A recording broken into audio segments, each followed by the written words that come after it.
많은 사람들이 우리들의 인생을 여행에 비유하는 사람들이 있습니다.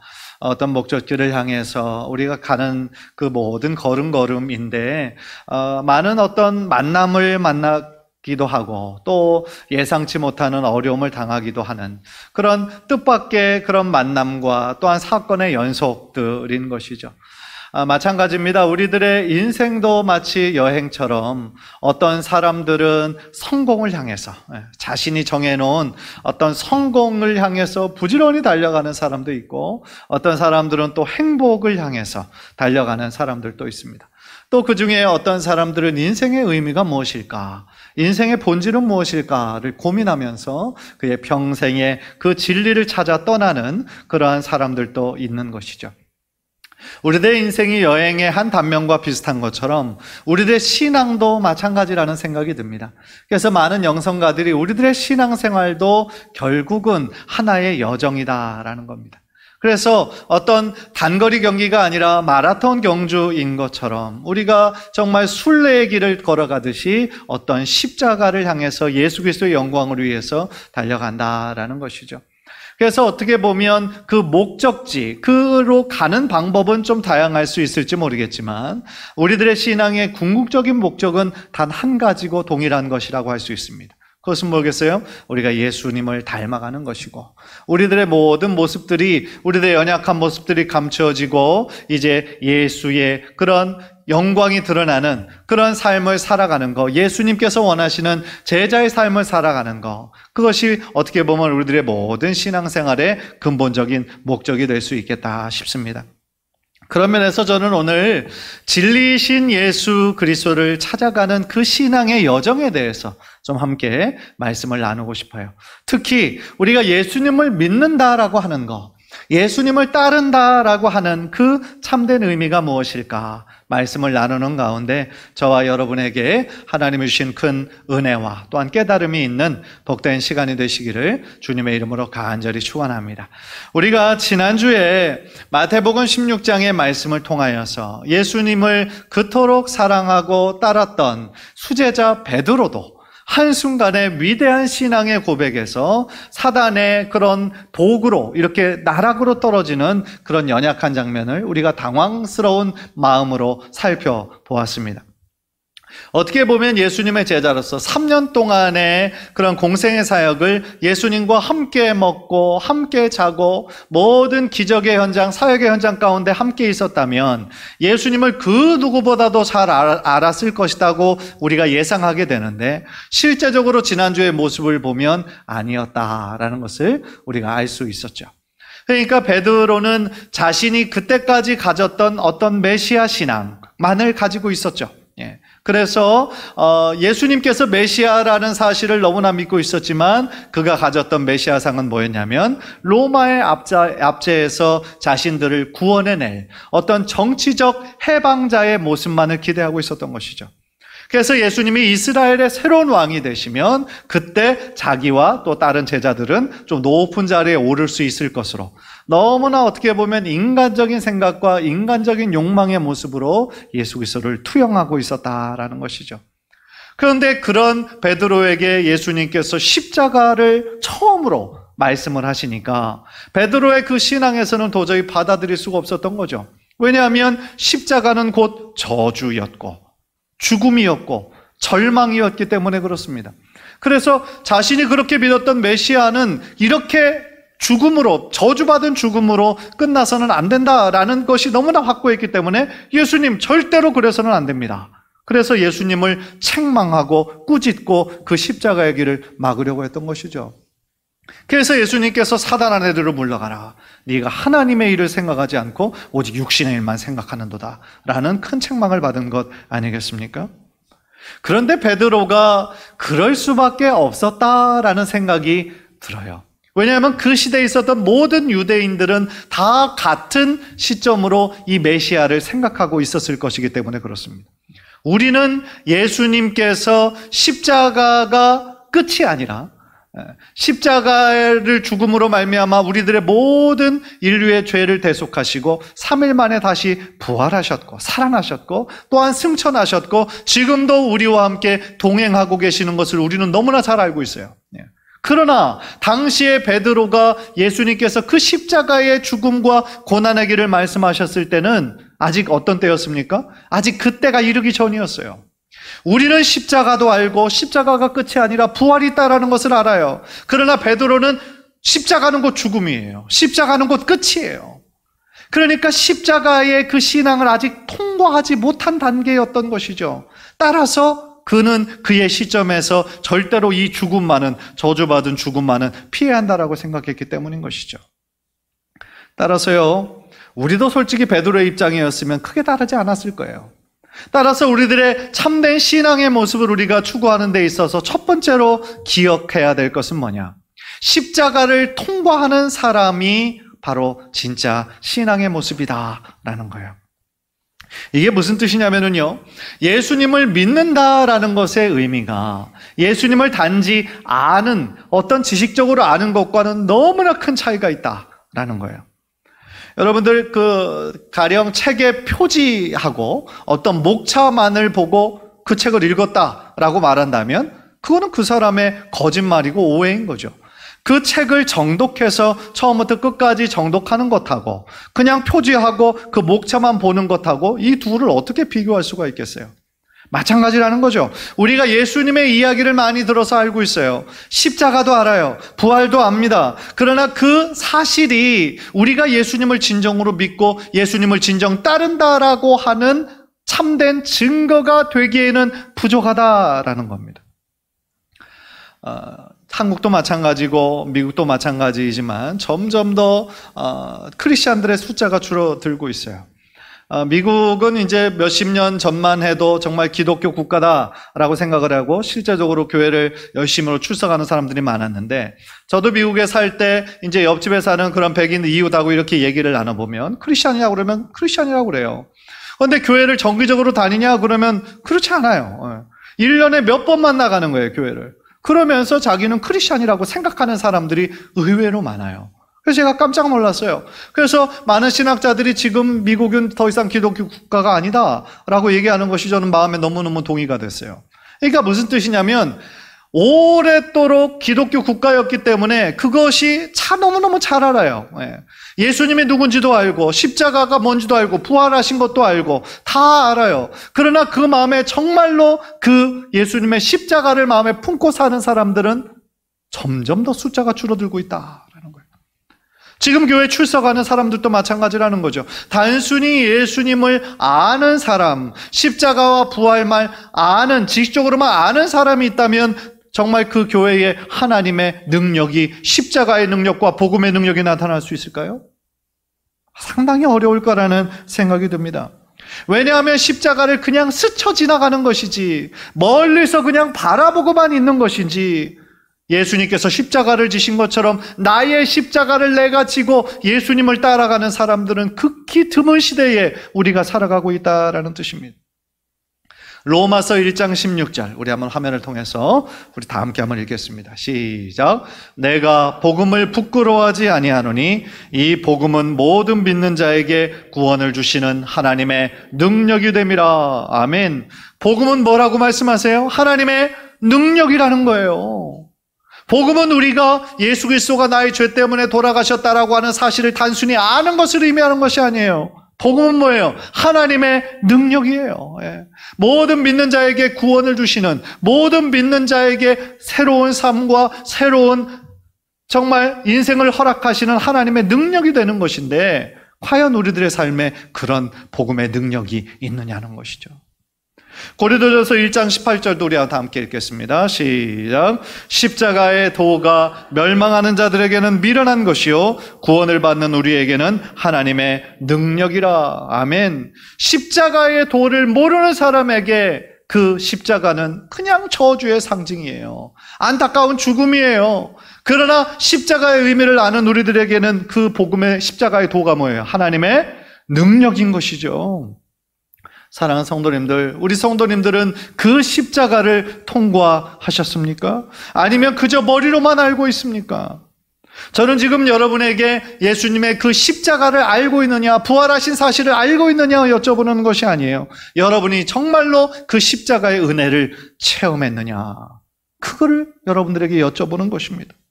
십자가를 통과해야 진짜 신앙인 거예요. 아직 베드로처럼 아직 십자가를 겪지 않은, 십자가를 통과하지 않은 신앙은 그냥 신앙인의 모습일진 모르지만 가짜 신앙이라는 거예요. 십자가를 통과했다라는 것은 십자가의 은혜를 체험한 것이라고 말씀을 드렸어요. 그렇다면 내가 과연 예수님의 십자가를 아직 통과한 사람인지, 아직 머리로만 아는 사람인지, 그것을 좀 구분할 수 있는 어떤 예를 좀 하나 드리려고 그래요. 십자가를 통과한 사람은 어떤 사람이냐면은 자신이 얼마나 연약한 죄인인지를 깨닫는 사람, 그 사람이 바로 십자가를 통과한 사람이에요. 여러분들, 누군가를 전도할 때, 아직 예수님을 믿지 않는 사람들에게 전도할 때 가장 힘든 부분이 여러분들 뭐라고 생각하세요? 우리 모두가 죄인이다라는 거예요. 그래서 그 사람에게 당신 죄인입니다 라고 얘기하고 그것을 설득하는 부분은 너무너무 힘든 부분이에요. 왜냐하면 보통 사람들이 생각할 때 그냥 크게 잘못 안 하고 그냥 법 테두리 안에서 잘 지키고 있다라고 생각을 하지, 내가 왜 죄인이야, 내가 왜 죄와 허물로 죽어야 되냐, 그 말에 강한 거부감을 느끼게 돼 있거든요. 그러니까요, 보통 사람들은 그 죄라고 했을 때 어떤 것을 생각하냐면 이 헌법, 눈에 보이는 어떤 국가의 법을 생각을 하는 거죠. 그래서 자신이 스스로 생각할 때 어떤 흉악범들과 비교해보면, 아니 저런 사람들도 있는데 나 같으면 착한 사람이고 나 정도면 괜찮다고 생각을 하는 것이죠. 그런데 하나님께서 생각하시는 죄의 개념은 우리가 흔히 생각하는 그 개념하고는 너무나 다른 거죠. 인간은 그 법 안에서 그거를 잘 지키면 된다, 그러면 죄인이 아니다 라고 생각하지만 하나님은 뭘 보시는 거예요? 하나님은 우리들의 마음과 생각을 보시는 거예요. 우리들의 마음의 중심이 어디에 있는가를 하나님 보신다라는 것이죠. 어떤 목사님이 청년부 순회를 인도하시면서 그 청년들에게 이 복음을 제시할 때 다 죄인이다라는 것을 설명을 하기 위해 이런 예화를 생각했다라고 그래요. 자, 여러분, 내가 여러분이 얼마나 죄인인가를 내가 한번 좀 증명해 보겠습니다. 여러분들에게 지금 초능력이 생겨서 다른 사람들이 보지 못하는 투명 인간이 됐다라고 생각해 보세요. 자, 그러면 여러분들 가장 먼저 하고 싶은 것이 뭔가요? 딱 질문을 했어요. 그랬더니 조금 있다가 이제 목사님 뭐라고 얘기하냐면, 여러분들 죄인 맞죠? 그랬다는 거예요. 그러니까 무슨 얘기입니까? 뭐 그런 영화에서나 나오는 그런 거지만 다른 사람들이 나를 볼 수 없어요. 왜? 투명 인간이 됐어요. 그럼 투명 인간이 됐을 때 다른 사람들을 몰래 돕고 선한 일을 하고 그렇게 사용하는 사람은 거의 없다는 거예요. 평상시에 자기가 미워했던 사람, 그런 사람 좀 이렇게 이용하고 좀 때리고 그런 나쁜 생각을 하는 것이 거의 대부분인 것이지, 투명 인간이 됐을 때 좋은 일을 생각하는 사람은 거의 없다라는 것이죠. 정말 그렇지 않습니까? 우리가 겉으로는 그냥 그럴듯하게 보일지 몰라도 속으로 생각하고 다른 사람 정죄하고 미워하고 판단하고 당을 짓고 그러는 경우가 얼마나 많으냐는 거예요. 그래서 어떤 복음송의 가사처럼, 하나님 내 속에 선한 것이 하나도 없습니다, 보소서 주님 내 속에 선한 것이 없습니다 라고 고백할 수밖에 없다. 그것이 바로 우리들의 진정한 현실이라는 것이죠. 따라서요, 하나님께서 보시는 죄는요, 우리가 흔히 생각하는 것처럼 하지 말아야 될 것을 하는 것, 그것만이 죄가 아니라 하나님이 보시는 죄의 개념은 뭐냐면 우리가 반드시 행해야 하는데 하지 않은 것, 그런 것도 다 죄가 된다라는 거예요. 따라서 근본적으로요, 우리가 하나님을 멀리 떠난 것, 그것도 죄인 거예요. 우리가 하나님을 하나님으로 믿지 않는 것, 그것도 엄청난 죄인 거예요. 따라서요, 우리가 아무리 열심히 교회를 다니고 오래전부터 신앙생활을 했다라고 해서 내 자신이 얼마나 죄인인 것을 내가 십자가 앞에서 자각하지 못했다라고 한다면 아직은 십자가의 은혜를 체험해보지 못한 사람이라는 거예요. 십자가를 아직 통과하지 못한 사람이라는 거예요. 그렇다면 어떻게 내가 죄인이라는 것을 깨달을 수 있을까? 어떤 성경 구절로 논리적으로 이성적으로 잘 설명하면 깨달을 수 있을까? 아니면 그냥 나 같은 죄인 살리신 그 찬양만 몇백 번 그걸 반복한다고 깨달아지는 것일까? 그렇지 않다라는 거예요. 오직 내가 얼마나 죄인이고 얼마나 연약한지를 깨닫게 되는 것은 바로 성령님께서 우리들의 마음 안에 강권적으로 하시는 역사라는 거예요. 우리들이 주님 앞에 나는 연약합니다, 나는 부족합니다 라고 주님 앞에 나의 있는 모습 그대로 나아갈 때에 성령님께서 나의 마음을 만나주시고 만져주시고 내가 얼마나 죄인인 것을 보여주실 때에 비로소 나의 입술을 통하여 나의 삶을 통하여 나는 주님의 은혜가 필요합니다, 나는 주님의 십자가가 필요합니다 라고 고백하게 된다라는 것이죠. 아마 여러분의 삶 가운데서도 그런 십자가의 은혜를 경험하고 체험했던 적이 있으셨을 거예요. 저도 중학교 3학년 때 그런 경험이 있었어요. 저는 목사의 아들로 태어나서 교회에서 태어나고 그때까지 자랐죠. 교회 예배에 한 번도 빠지지 않았죠. 그러나 중학교 3학년 때 정말 말씀을 통해서 그 말씀 붙잡고 기도하는 그 시간 처음으로 예수님을 인격적으로 만난 거예요. 그 전까지는 내가 죄인이라는 것을 전혀 인정하고 싶지 않았어요. 그러나 기도하는 중에 내가 얼마나 죄인인가를 하나님께서 보여주시더라고요. 나의 눈앞에 마치 파노라마처럼 선명한 사진처럼 하나하나 지나가는데 그것에 너무 부끄러워서 하나하나 고백하고 눈물을 흘리며 하나님 앞에 통곡할 수밖에 없었거든요. 그러니까 우리들이 정말 하나님 앞에 내가 얼마나 큰 죄인이라는 것을 깨닫게 하는 것은 나의 의지, 나의 노력이 아니라 성령님께서 우리 안에 찾아오셔서 내가 얼마나 어떤 존재인지 얼마나 주님의 은혜가 필요한지 깨닫게 해주셔야 그 십자가의 은혜를 체험하게 되는 줄 믿습니다. 그래서 우리 안에 성령의 능력이 너무너무 필요하다라는 것이죠. 그래서요, 우리가 정말 십자가를 통과하기 위해서 이 십자가의 은혜를 체험하는 그것이 우리들의 마음 가운데 있을 때에 비로소 우리는 십자가를 통과한 진정한 신앙인이 될 수 있다라는 것입니다. 간절히 바라기는 여러분의 삶에 단순히 십자가를 알고 그저 멀리서 방관하는 그러한 한 사람의 무리 중에 한 사람이 아니라 십자가의 은혜를 알고 또한 십자가의 은혜를 깊게 체험하여 정말 주님의 길을 잘 따라가는 한 사람의 제자 모두 되시기를 주님의 이름으로 간절히 축원합니다. 두 번째로 우리가 십자가를 통과했다라고 하는 것의 증거가 되는 것은 뭐냐면 우리 인생에 예수님을 만난 것이 가장 큰 축복이다라는 것을 깨닫는 사람이라는 거예요. 무엇보다도 십자가를 통과했다라고 하는 것은 이제 눈에 보이는 것에만 의지하며 살아가지 않는다라는 그런 뜻이에요. 믿음에 의해서 살아간다라고 하는 뜻이에요. 그래서 이 세상 사람들은요, 아직 하나님을 모르고 아직 십자가를 통과하지 않은 사람들은 어떤 논리에 삽니까? 이 돈, 물질이 최고다라는 그 생각만으로 살아가죠. 여러분, 돈 많은 것이 축복입니까? 고민되시나요? 네. 아닐 것 같고 사실은 맞는 것 같기도 하고 축복이죠. 돈 많은 거 축복이죠. 돈 많은 것을 통해서 많은 일들을 할 수 있잖아요. 선교 사역하고 복음 사역하고 우리 교회 사역하는 데 있어서 돈 필요하죠. 그런데요, 또 반대로 한번 질문해 볼게요. 그러면 돈 많은 것은 축복인데 돈 없는 것은 그러면 하나님 저주인가요? 어떻게 생각하세요? 참 어렵죠? 그렇지 않아요. 어떤 사람에게는 많은 돈이 축복이 아니라 저주가 되는 사람도 있어요. 여러분들 가끔씩 뉴스 이렇게 보시면은 유산을 많이 받았어요. 이 자녀들이. 그 아버지가 돈이 엄청 많아가지고 자녀들에게 엄청난 재산을 남겼어요. 그런데 이 자녀들이 어떻게 해요? 그것으로 서로 소송을 걸어요. 그죠? 누가 더 많이 갖고 누가 더 적게 갖고 이것을 서로 싸워가지고 나중엔 원수가 돼요. 자녀들 전체가. 그러니까 어떻게 보면 많은 돈을 남겼는데 그것이 이 자녀들에게는 축복이 아니라 뭐가 된 거예요? 저주가 된 거예요. 사랑해야 마땅한 사람들이 그걸로 인해 원수가 된다라니까요. 그런데 그런 경우가 우리들 주변에 얼마나 많이 일어납니까? 복권이 당첨됐어요. 그래서 그것을 엄청난 축복인 줄 알았어요. 그런데 한 리서치 회사가 그것을 조사해봤어요. 그 사람들 10년 이후에 어떻게 됐나? 다 파산했어요. 다 파산하고 다 이혼했어요. 무슨 뜻입니까? 돈이 한꺼번에 많이 생긴 것이 사람들이 다 부러워하고 다 축복이라고 생각했어요. 그런데 어느 정도 시간이 지나니까 다 그것을 방탕하게 써버리고 그것으로 인해 관계가 다 깨지고 오히려 그 사람에게는 그거 복권 당첨 안 된 그 삶보다도 더 비참한 삶으로 떨어져 버리는 거죠. 무슨 얘기예요? 돈의 많고 적음이 중요한 게 아니에요. 정말 중요한 건 뭐냐면 그 사람의 마음의 중심에 예수 그리스도가 계시느냐 안 계시느냐, 그것이 달라지는 거예요. 그것이 중심이라는 거죠.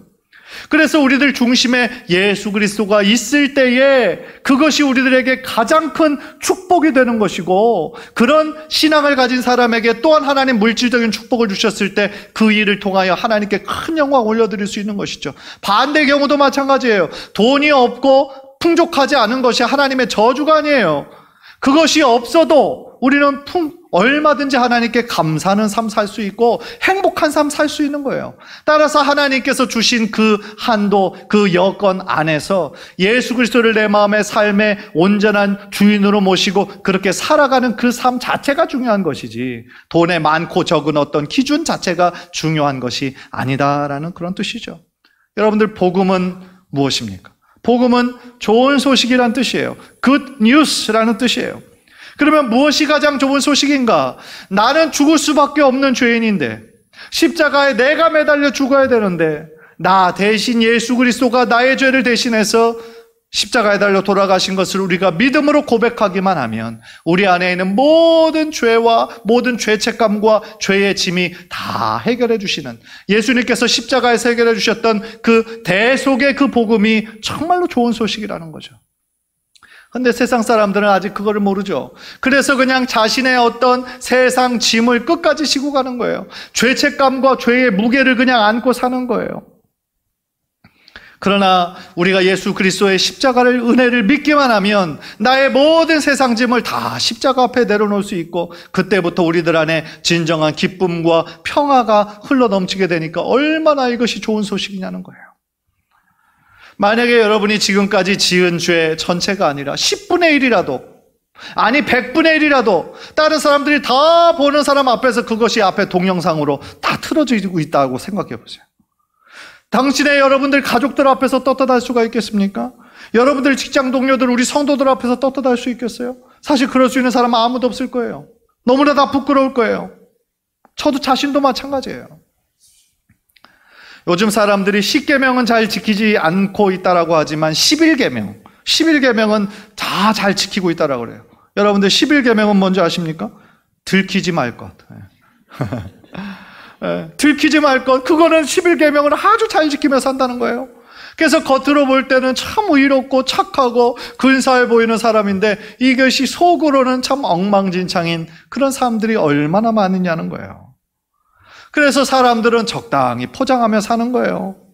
그러나 우리가 예수님을 인격적으로 만나고 예수님의 십자가가 바로 다른 사람들을 위한 십자가가 아니라 바로 나를 위한 십자가임을 우리들 마음속 깊이 깨달을 때에 내가 지금까지 지었던 모든 죄와 모든 생각으로 지었던 그런 모든 죄들까지도 다 사해 주신다라고 말씀해 주신 그 십자가의 은혜 앞에 감사함으로 나아갈 수가 있다라는 것이죠. 에베소서 1장 7절, 우리 한번 화면을 통해서 다 함께 읽겠습니다. 시작. 우리는 그리스도 안에서 그의 은혜의 풍성함을 따라 그의 피로 말미암아 속량 곧 죄사함을 받았느니라. 아멘. 그의 은혜의 풍성함을 따라 이 죄사함을 받았다라는 거예요. 시편 32편 1절은 더 구체적으로 얘기하고 있어요. 시작. 허물의 사함을 받고 자신의 죄가 가려진 자는 복이 있도다. 아멘. 우리들의 믿음으로 말미암아 이 모든 죄의 문제를 해결할 수 있으니 얼마나 감사한 일입니까? 따라서 우리가 예수 믿어서 경제적으로 축복받게 되고 잘 살게 되는 것이 복음의 핵심이 아니라 예수님을 믿어서, 나의 구원자로 믿어서 나의 모든 죄의 문제가 해결되고 영원한 생명과 또한 천국의 기쁨을 허락하신 것이 우리들에게 가장 큰 축복이라는 사실을 여러분의 삶에 믿음으로 고백하시게 되기를 주님의 이름으로 간절히 축원합니다. 제가 지난번에 미국에서 섬기던 그런 교회에서 제자 훈련으로 해서 이제 남성반을 한 5명 이렇게 모아놓고 성역 공부를 하는데, 여러분들 인생 지금까지 살면서 뭐를 가장 잘했다고 생각하세요? 이제 그런 질문을 한번 던져보니까, 이제 어떤 분은, 내가 뭐 다른 것은 못해도 뭐 아내를 만난 거, 뭐 그것이 가장 잘했다고 생각합니다. 또 어떤 분은 우리 자녀들을 이렇게 그래도 잘 키운 거, 그것을 아주 잘했다고 생각합니다. 이렇게 고백하는데 한 분이 이런 말씀을 하시는 거예요.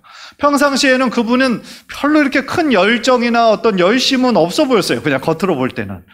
그냥 교회는 출석은 하시지만 그다지 특별할 것이 없는 그런 아주 평범해 보이는 집사님이었는데, 그 집사님이 이렇게 고백을 하시는 거예요.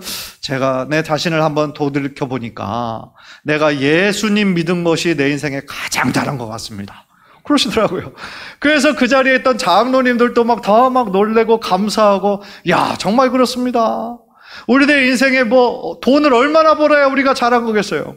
그게 아니고 내 인생에 예수님 만난 거, 예수님 만나서 내가 예수님 믿게 된 거, 그거는 정말 내 인생에 가장 잘한 것입니다 라고 고백했던 그 고백이 얼마나 큰 은혜가 됐는지 몰라요. 우리 사랑하는 성도님들도 정말 우리들의 평생에 눈에 보이는 거, 어떤 성공, 업적, 이름, 명예, 그런 거 많이 하지는 못했지만 내 인생 전체를 통해서 볼 때 그래도 예수님 믿게 된 거, 그래서 예수님 믿어서 내가 영생의 기쁨과 천국의 확신을 가지고 살아갈 수 있다라는 거, 그것이 가장 잘한 것입니다 라고 하나님 앞에 고백할 수 있는 귀한 성도님들 모두 되시기를 주님의 이름으로 간절히 축원합니다.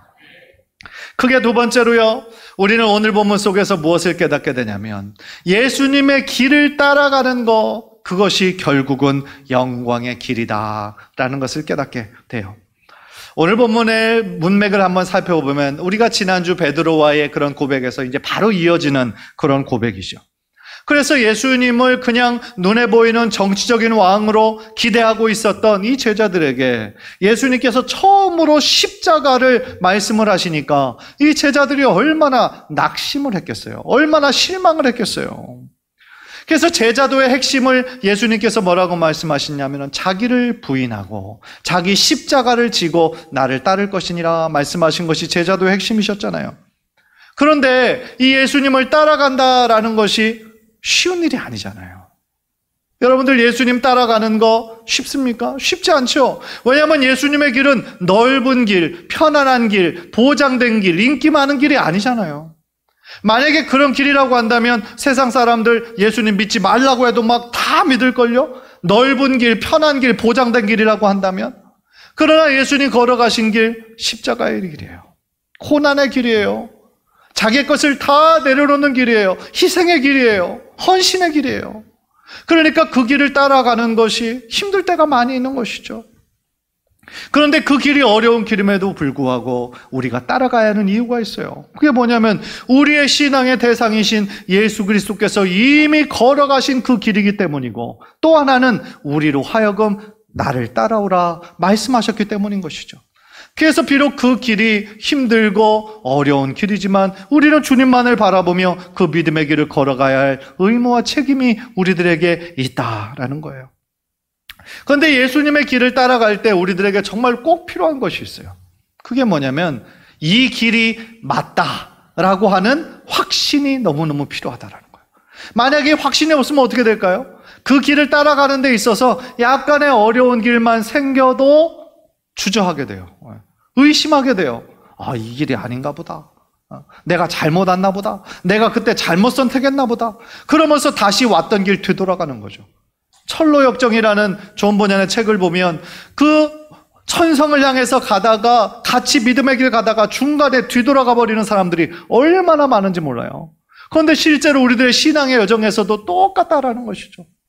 우리 동안교회에서도 실제로 있었던 일이에요. 우리 작년에 한 6개월 정도, 그러니까 처음으로 예수님 믿으시는 분이에요. 오셔서 복음을 듣고 너무너무 좋아하시던, 신앙생활을 좋아하시던 한 분이 계세요. 그런데 어느 순간 안 나오시기 시작하셔서 왜 안 나오시나, 연락도 안 되고. 그런데 겨우 연락에 대해서 물어보니까 어떤 어려운 일이 생긴 거예요. 어려운 일과 상황을 만난 거예요. 그러니까 자신의 어떤 신앙의, 그 작은 신앙의 개념으로 봤을 때 받아들이기가 어려운 거예요. 아니, 교회를 다니고 예수님을 믿으면 나에게 더 큰 축복이 와야 되고 좀 좋은 일이 많이 생겨야 되는데 어려운 일도 같이 생기는 거죠. 그래서 그거를 도저히 받아들이지 못해서 잠깐 좀 쉬겠다라는 거예요. 교회를. 그러니까 그런 일들이 많이 생긴다라는 거죠. 우리들의 믿음의 뿌리가 깊지 않으신 분들은 이 주변의 환경과 여건에 따라 우리들의 마음이 흔들릴 때가 솔직히 많이 있잖아요. 따라서 우리가 예수님의 길을 따라가는 데 있어서 정말 중요한 것이 뭐냐? 이 길이 비록 힘든 길이지만 이 길이 올바른 길이고 결국은 영광의 길이다라고 하는 확신이 있을 때에 우리가 그 길을 끝까지 완주하게 할 수 있는 힘이 생긴다라는 것이죠. 그런데 이 베드로도 그런 확신이 지금 없었던 상황이죠. 자신이 믿었던 그 길이 아닌 것이죠. 예수님은 십자가를 말씀을 하시는 거죠. 저주받은 죽음으로 끝날 거라고 생각하니까 자신이 예수님을 믿기 위해서 배도 버리고 그물도 버리고 모든 거 다 버리고 지금 예수님 따라가고 있는데 예수님이 그렇게 십자가의 죽음으로 끝나서는 안 된다라고 생각했기 때문에 예수님께 막 화내고 책망하고 그런 것이 아니었겠습니까? 그런데 그런 혼동스러운 상황에서 예수님께서 어느 날 자신의 사랑하는 제자들, 12제자 중에서 특히 더 사랑하는 제자들 3명만 데리고 어느 산에 올라가시는 거죠. 그리고 오늘 본문에서 나온 것처럼 찬란한 영광의 빛으로 변화하시는 그런 변화산상의 모습을 오늘 본문을 통해 보여주고 계시죠. 저는 이 장면을 생각해 보면 베드로의 마음이 지금 많이 낙심되어 있단 말이에요. 내가 지금 따라가는 이 길이 정말 맞는 것인가? 왜 메시아로 오신 예수님이 왜 이런 십자가의 저주스러운 죽음으로 끝나야 되는가? 막 너무나 마음이 혼동스러워 있는데 예수님이 그 변화산상에서 하나님의 찬란한 모습으로 변화되는 모습을 보여주시는 거죠. 그러니까 그 마음에 어떤 마음이 들었겠어요? 야, 내가 믿고 따르던 예수님이 하나님의 아들 맞구나. 메시아 맞구나. 영광스러운 그분 맞구나 라는 마음의 확신과 용기가 다시 한번 생기지 않았겠어요? 그래서 그 영광스러운 체험을 바탕으로 끝까지 십자가의 길 걸어갈 수 있었다라고 저는 생각을 하는 것이죠. 마찬가지입니다. 우리가 주님의 길 따를 때 때로는 우리가 전혀 생각해 보지 못했던 어려운 일 만나죠. 저 개인적으로도 마찬가지예요. 목회를 하다 보면 참 예상치 못했던 어려운 일들을 많이 만나죠. 그래서 그때마다 느끼는 것이 야, 목회는 정말 내 힘으로 하는 게 아니구나. 내 머리로 하는 게 아니구나. 계속 느끼게 되는 거예요.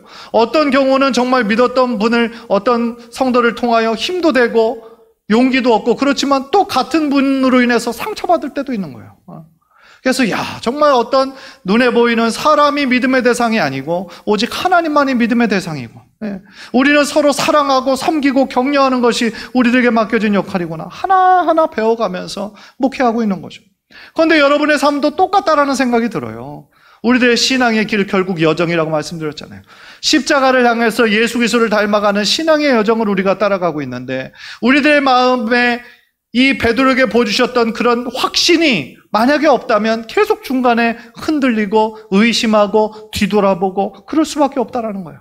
그런데 우리들의 이 삶 가운데 하나님께서 우리들의 마음이 약해질 때마다 내가 너와 함께한다. 내가 너 기도할 때마다 내가 너의 음성을 듣는다.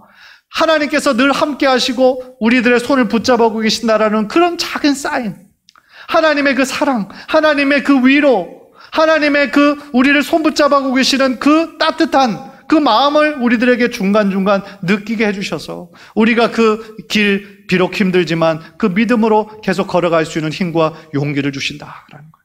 얼마나 감사한 일입니까?